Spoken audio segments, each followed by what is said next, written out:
ప్రణతి భరత్ వాళ్ళిద్దరూ అయితే అవనికి మొక్కుతూ ఉంటారు. ఇక అవని ఆశీర్వదిస్తూ ఉంటుంది. ఇక పార్వతి రాజేంద్ర ప్రసాద్ వాళ్ళిద్దరు కూడా ప్రణతి భరత్ వాళ్ళిద్దరిని ఆశీర్వదిస్తూ ఉంటాడు.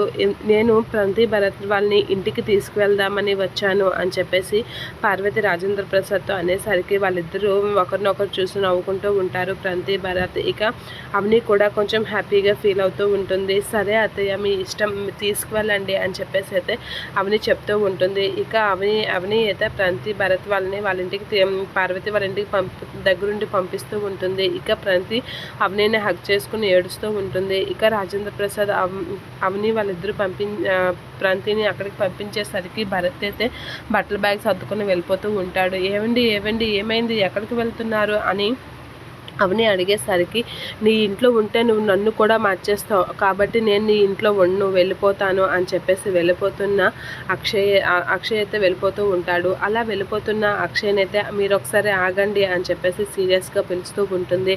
మీరు ఏ పంతం మీదైతే నన్ను వదిలి వెళ్ళిపోతున్నారో, ఏది ఉద్దేశించుకొని వెళ్ళిపోతున్నారో ఖచ్చితంగా తిరిగి మీరు నా మీద ప్రేమతో వస్తారు చూడండి అని చెప్పేసి అయితే అంటూ ఉంటుంది అవని. అలా అనేసరికి నువ్వు ఎక్కువగా కలలు కొంటున్నావు అని చెప్పేసి అక్షయ్ అంటూ ఉంటాడు. ఇది నా మాటే నిజమవుతుంది, మీరు ఖచ్చితంగా నా దగ్గరికి వస్తారు అని అనేసరికి అది జరగని పని, నువ్వు కలలో కూడా అలాంటిది ఊహించుకోకు అని చెప్పేసి అక్షయ్ అయితే అవనితో అనేసి చాలా సీరియస్గా అక్కడి నుంచి వెళ్ళిపోతూ ఉంటాడు. ఇక అవని అయితే అక్షయ్ని అలా చూస్తూ ఉండిపోతూ ఉంటుంది. ఎందుకు ఈయన ఎంత మూర్ఖంగా ఉన్నాడు అని చెప్పేసి అయితే అనుకుంటూ ఉంటుంది మనసులో. ఇక బయటకు వెళ్ళి ఎన్ని కష్టాలు పడతారో ఏంటో అని అయితే చాలా బాధపడుతుంది అక్షయ్ విషయంలో అవని.